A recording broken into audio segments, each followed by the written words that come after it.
Welcome back to the Maximum Lawyer Podcast. I'm Jim Hacking. And I'm Tyson Mutrix. What's up, Jimmy? Oh, Tyson, I'm very excited about our guest today. I think she's someone that will be in great demand and that our members and our listeners will really appreciate. It's all about lawyers making presentations, and I can't wait to hear her. Yeah, today we have Val Madamba, and if I said it wrong, I'm so sorry. But No, Val you got is it. fantastic, good. She is a legal presentation coach who previously practiced food and drug law, including at the U.S. FDA and AM 100 law firm, and in-house at several top companies. She focuses her coaching practice on keeping lawyers master the presentation skills they need to become thought leaders and grow their practices. Val, welcome to the show. We're really excited to have you. Thank you so much. Likewise, happy to be here. So, Val, tell us what it was like in big law and in the government, and then how you transitioned from that into helping lawyers with their bad presentations. Yeah, I guess the common thread is that I was doing bad presentations in every setting. I was making terrible presentations for other people to give. I was never a good or natural sounding or natural feeling speaker at any point in my career. So I think that's what really spurred me to, you know, really work on it intentionally. And I think whether you're in house or working in private practice or really in any setting, there's no getting around the need to eventually do a presentation. And I think we're presenting all the time. That's what I found. Whether it's like in a meeting that's casual and every day, or at the big on a big conference stage. So I feared it all, and I had to do it all. So I worked really hard on it, and eventually found that it was a kind of common need among colleagues and peers. So started helping others, and it really went from there. Yeah, something you said reminded me of Chris Voss and with Never Split the Difference. And he talks about how like everything's a negotiation, and you're right. Like we're always presenting, like we're always on stage. And I do find it fascinating how many attorneys like think that they're really good at acting, and so they think that they're really good at speaking. And it's just kind of cracks me up. But can we start with maybe some of the basics of things that people are getting wrong? Like for example, like I always like sometimes you see people they'll stand up and they'll say their name and we're like, no shit, we know who you are. Like are there some basic things that we're doing wrong right from the start that we can maybe start with that stuff so we can get that out of the way? Yeah, I mean, a lot of basic things, and you hit on a couple of them. I think one is just assuming that, yeah, we're like kind of good at communicating in some way, right, as lawyers, or we think we are. I mean, writing, speaking, we're supposed to do it well in practice, but it doesn't always translate, right, to a presentation because presentations are about what other people need. I mean, all communications is, all service is, but presentations are really specific, and every audience needs something different. But I think we just get busy, and it's not really the first thing we prioritize, like planning a great presentation for every single specific audience's need. And we just kind of have these standard decks that we trot out, for the next time we need to do that CLE on that topic. And I think that's like the fatal flaw because, it's not that easy. Legal topics do not play out in the same way. They do not have the same relevance for different audiences. So I think that's the first thing, really tailoring and focusing on that, the practice and the putting aside the time to tailor a presentation to each audience. And I think that, yeah, I think time again is really the key challenge that I find. And yeah, just making the assumption that what we have to say is extremely interesting at all times to all people. I think that's another fatal assumption. How about using plain language? I think one thing that lawyers often do is we just drop into legal jargon and people's Yeah. eyes glaze over and they're like, what the heck? Yeah, absolutely. And it goes again to audience. Why would we assume that they would like to hear us speak in jargon? I mean, plain language, plain English is a good bet in every setting, I would say. Even if we're talking to fellow lawyers, I find, right? Because how much time and attention do we really all have to spare? It's not a lot. And the clearer we can get, the better. I mean, clarity has got to be the number one goal, I think, of legal presentations. Let's stay on this just for a second, because I mean, I think it's easy for us to say that, right? But how do we, in the writing process, right? So we're going through, and whether you speak off of an outline or actual script everything out, and I don't, maybe you have advice on that too, but how do we take that, whatever that thing is that we're reading from, and make it where it is simpler? Because whether you're speaking to a bunch of eighth graders or you're speaking to a jury, whatever it may be, how do you, I don't want to use the term water that down, but how do you water it down so it's Yeah. simpler? Yeah, I think the first step is starting with, what is the thesis? Like, what is it that you would like your audience to do differently? Because ultimately, a presentation is about inspiring or motivating some kind of different action, right? Even if it's small, and even if it's kind of just a change in state or a change in a way of seeing things. Like, what is that difference that you want to catalyze in your audience? And then just being really clear about it and having a thesis, right? Like, I think that is the number one thing to start with. So have a thesis and then be able to say why it matters. So an action and a benefit.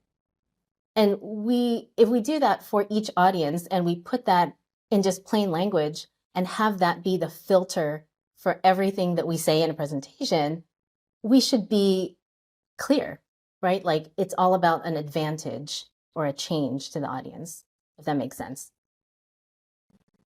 So let's talk about structure. So if you're working with a lawyer and let's say you have an estate planning lawyer. I think a lot of these estate planning lawyers like to do like these steak dinners where they have potential old timers come in and they say, we'll give you a steak and a baked potato and you get to hear our pitch on why you need to do a full estate plan. What would you be suggesting to people to be thinking about when they're preparing such a presentation? Sorry guys, I actually, it just cut out for like all of that. So No worries. hopefully I'm back. Yeah, you're back. Yep. Can you hear me okay? Yeah, thanks. Yeah. So let's say that hypothetically you were working with an estate planning attorney and they were going to have one of these dinners where they send out postcards and they have old timers come to a steak and baked potato dinner and they get to hear a presentation on all the reasons why it's important for them to have a solid estate plan. How would you walk that attorney through preparing that presentation? Yeah. Other than that first step of identifying, what is the one action? And I always try to have folks whittle it down to just one thing, because as we know, everything is complicated. Everything plays out in many, many different ways, right? And one presentation, isn't the mechanism for getting everything done.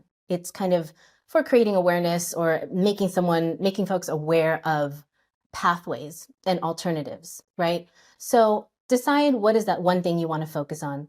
And then the next conversation that I try to have with speakers is to get into what that practice looks like and what are the stories. Because I think for a talk like that, telling the right stories and illustrating the different ways that a concept or an estate plan or lack of estate plan could play out, that's going to be the key, because that is what resonates with people and is memorable, right? So lining up that thesis and then lining up the right stories to illustrate it. So I have a question about appearance, and I guess I'm sort of invested in this question just because I do think that whenever you're presenting to a jury, because like that's one way of presenting, like you do need to look a certain way. I'm a strong believer of that. But like, for example, I'm gonna pick on Jim. It's not really picking on him, but the Jim, like, he's wearing a hoodie, right? He's wearing a hoodie right now, and Jim would wear that on stage. He has no reservations about that, right? And I mean, I'll wear jeans on stage or whatever, but there's this guy that Jim and I saw at Icon in Phoenix several years ago. It was an Infusionsoft conference, and he it seems like what he was selling, his sell was like, I will make you look good for camera. Essentially what it was. I can't remember what his exact business was. But how important is it? And I'm assuming that a big part of this is knowing your audience. Like, for example, Jim would wear that hoodie on audience at like Max LawCon, right? Like, and no one would bat an eye because it's Jim. Everyone knows Jimmy. But when it comes to like, looking good, wearing clothing, all that kind of stuff, like how important is that in a presentation? Well, I think you said it. It comes back to or down to knowing that audience and knowing how to read your room. But overall, yeah, people are going to have different opinions about this, but I'm just not that fussed about polish. Like I think it's important. And I think there is a big distinction between making the conference rounds and doing CLEs and trial practice, which is not, I don't work on that in that area. I think it's completely different. But when you're doing, talks to help someone get to a better state in a CLE or an educational presentation, I am not that worried about what you're wearing, or even if you say or if your eye contact is super polished. And there are all kinds of things we can do to elevate those aspects, and I think that's great. But it's just not what I focus on, because things can go wrong. You can stutter. Your slides won't work sometimes. It's a guarantee. Eventually, your slides will not work. And ideally everything would be perfect. But what's really important, have you crafted something that you're proud of giving to that audience that is just for them. And that will get you through any glitches or stumbles or stutters. And that's what I've noticed. And, I focus on content first, story first, and then polish. But I'm curious as to, what do you think? What do you think as a speaker and an audience member as well? I would say with what you just said, story should dominate. I think that you should tell stories in your presentations, whether you're a trial lawyer or not. And I think you're 100% spot on, where the trial work is way different than just doing the CLE circuit or the conference circuit. I 100% agree. I would also say like delivery, like how you deliver it is another part of it. But I think that if you don't start with story, I think that and if you don't have a good story, I think you're in really, really bad shape. Yeah, absolutely. There's no way. Well, it's hard to recover, and it's hard to paper over that if you start with. And I see this a lot. Like people want to up level their presentation skills, and their questions to me are about like slides and how they can make their slides look better. And I see a lot of firms doing this too. They're investing in like nice looking slides. And that's not going to do it. Like that's good, but save it and get the content right first, get the tailoring right, and then make it look great. We are recording this in 2023, and in my book, most people these days are turned off by high polish. I think that if you come in too slick, especially younger people, they're so cynical and so worldly that they're like, forget this person. I don't trust this person at all. I think when you say the ums, or when you're wearing a hoodie, or when you're doing things a little bit silly and not traditional, I think that goes a long, long way. Yeah, I totally agree.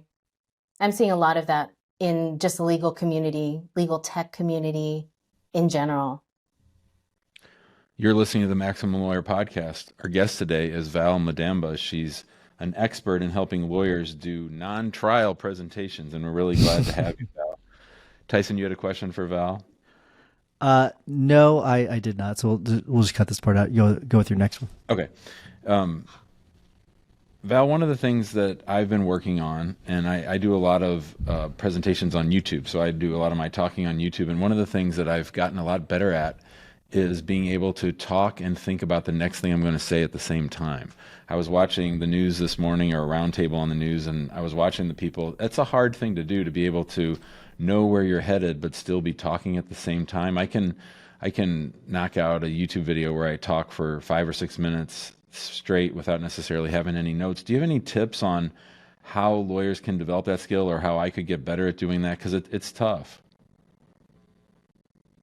Yeah, it's tough. I've always struggled with it as well, especially, I mean, first, I was doing the traditional kind of presentations where it was just like bullet points and data points, and there's no way to remember that. So the first thing, I'm a broken record, but it goes back to story because it's not just for your audience, it's for you too as a speaker. Because if you, every story has an arc, and an arc is something that you can remember. And an arc is also easy to put down on a sheet of paper, so you don't have a billion note cards flying all over the place. And you know, a mistake I've made a lot is to try to bring with me into a presentation really detailed notes. So I'm feeling good, everything's written down, impossible to use though in the moment, right? So, what I always suggest is to do a really spare kind of keyword diagram. And so you see the big keywords that mark each kind of point in your story, and everything just kind of comes flooding back. If you have, it's easy to rehearse with, you get the muscle memory, and then that'll just trigger your memory. And that's the way to do it. That's the way to rehearse. Um, and I would say, memorizing, at least for me, anyone I've worked with, it just doesn't work except for maybe a TED style talk. But even then, I think that keywords is the way to go, and keeping it really within a narrative arc and really kind of clean. I'm right there with you when it comes to the notes because I usually, whenever I stand up to speak, I'll usually have an outline, but it's like 3 or 4 bullet points. Like, and it's just to jog my memory. Because otherwise, if I write too much in there, I will just get lost and I'll just go off on my own little tangent and I'll throw the time off. And so, just having those out the little bare bones outline is pretty helpful for me. But I'm sure it just depends on the person. But are there certain elements that we should be including in every single presentation? Because I can't remember the words you used, but early on you answered it. I think you mentioned a couple things, but I wasn't sure if that's what you meant. But are there certain elements that we should be including in every single presentation? Yeah, I mean, substantively, it's hard to say, right? But I think again, it goes back to what are those markers along the journey of that you want to take your audience on. So again, it starts with that thesis, but also starts with thinking about what the status quo is of that audience. Everyone's starting in a place. Every audience has some particular challenge that you wanted to address in your talk, and think about where is it that you want them to be in the end. It doesn't have to be some epic shift, and usually it's not an epic shift. But I think the essentials of any presentation on any subject matter are acknowledging that status quo, usually with a story to begin with, and then illustrating it along the way with different stories, a range of specific stories that get the audience to that better place. Did you apply, a couple of different kinds of compliance options or compliance tools, a checklist or something that you can illustrate in a few ways, and then what does that mean for them in the end? So an illustration of where they are and an illustration of where you want them to be in the end after your solution is applied. You mentioned an interesting phrase, and that was muscle memory. And I think there's really no substitute to like practicing and just being in the regular habit of giving presentations. I think the more you get used to talking on your feet, the more natural it gets. And can you talk a little bit about that? Yeah, I 100% agree. There is no substitute. And going back to the idea, or no substitute for practicing all the time, and recalling that idea of presentations being things you do every day, right? So a presentation doesn't have to be a big stage, but conversations, meetings, a 15-minute meeting. Like, how can you make this meeting as efficient and effective as possible, so you can respect the time of whoever is on the other side. So really thinking about every interaction, not as some sort of performance necessarily, but how can you serve best that other person? So thinking about the practice in that way. And I think when it comes to actually getting ready for presentation, I always start way earlier, or suggest starting way earlier than you think. So if you're preparing a presentation, don't save the rehearsal, which a lot of folks do, for the day before, or even a few days before. I would say get started with rehearsing when you're like 60% of the way done with your content, 75% maybe, but you're going to flesh it out through a lot of back and forth. So what sounds good? What feels like it sounds right when it comes out of you? And when you are in that rehearsal process, you're going to inform the content too. So that back and forth is shaping your talk and also helping form that muscle memory. So start before you're really ready. I do 100% agree with that, but I do find that the more I practice, I do lose a little bit of the passion whenever I'm doing it. And I don't know if that makes sense to you, but like I do sometimes feel like I lose a little bit of the passion, and so it's not as strong sometimes. But do you have any thoughts on that? Because we are getting close to time, but I do want to ask you about that because of what you just said. But it's something that I notice I lose a little bit of it. So any thoughts? Yeah, I find that happens. Definitely happens to me, and I hear that a lot. And what I find is that it's kind of like, with a little bit more, almost a little bit more rehearsal, because by that time you feel like you're saturated and you cannot possibly listen to yourself say those words again. But maybe with just a little bit of space and time away from it, I find that it consolidates, and then you are able to let that muscle memory just trigger the words coming back. And I do think that just giving yourself a little bit of space from hearing yourself has worked wonders. I was just working with this one woman who was going to give like a TED style talk, and she was coming across that same, like, oh, I just don't sound like I care at all, because she had been rehearsing for like a month, but just a little bit of distance, and then a couple of rehearsals at the end, and then don't save, don't rehearse at the very last minute, because I find that people get flustered with that as well. So I think that distance does make a big difference. Val, when it comes to storytelling, what's your favorite client success story? Yeah, absolutely. It was a pretty recent one. It was a pretty traditional CLE that I was helping this one woman with, and she is so brilliant in her niche. It's transactional, and she was just having a lot of trouble finding the story. And it wasn't an extremely epic talk. It wasn't a big stage. But what I loved about working and love about working with clients like this is that when they find those personal stories and find a way to electrify an audience just because of connection and a sort of aha moment, when she found, like, my practice area is not boring. Everyone tells me that what I do is so dry, and I've always thought that what I do could never inspire anyone. And the way she started thinking about herself as a speaker completely changed without me really doing much other than pulling her own experience out of her so that she could hear it, so that she could see it on paper, and that she could get it into the story of a presentation. And that kind of excitement is, what I love to see, and what I love to see in my clients. I love it. All right, Val, we are going to start to wrap things up. Before we do that, though, will you tell people how they can get a hold of you if they want to work with you? Absolutely. Best way to get a hold of me is finding me on LinkedIn. I'm on there all the time talking about nothing but legal presentations. So find me there, or on my website, valeriemadamba.com.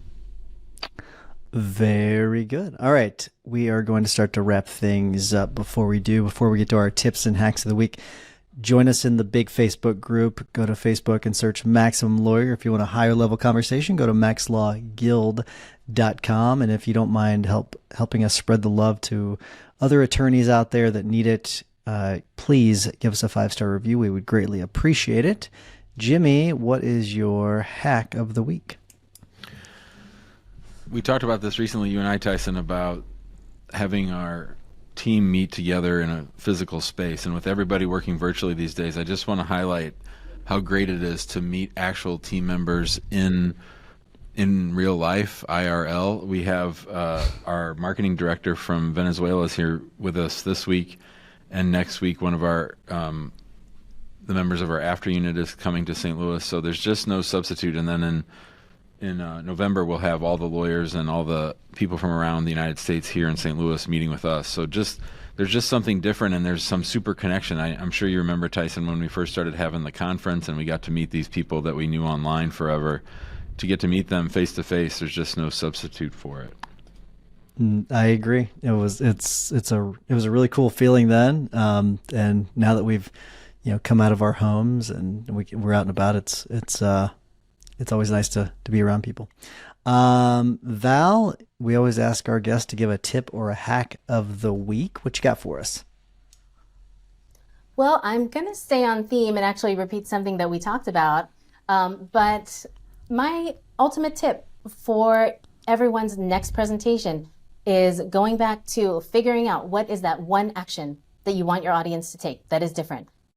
Figure out what that action is, and then identify 1 to 2 benefits of that action, and let that be your whole thesis statement. And if you build your presentation solely around that and let that inform everything you do, every image you drop into your presentation, every bullet point, every story, you're going to be the best speaker in any venue that you show up in. Love it. Very good advice. So my tip of the week is I actually was watching The Covenant last night by Guy Ritchie, or Guy Ritchie's The Covenant. I actually tweeted or posted to Jim about it. And then all of a sudden he started showing up on my YouTube. Hell of a coincidence there, but it was an interview. Guy Ritchie was on an interview with Joe Rogan, and I was listening to him, and he's a very eloquent guy, by the way. Like he's very impressive. I didn't know who he was, but he was talking about how that you hear the quote, and I pulled up because I actually tweeted about it. He says, like, because people say, like, don't hate the player, hate the game, and he says, don't hate the game, love the game, because you're in it. He says, you're in it, mate. Own the game, accept the rules, and move into the rules. And so I just loved that change in the mindset. Like, you know what? This is the game we're playing in. Like, play the game. And so that's my message, passing it on for me, because I thought it was just so cool. So, and also as a bonus, watch that interview, because he's just really, he's an impressive person.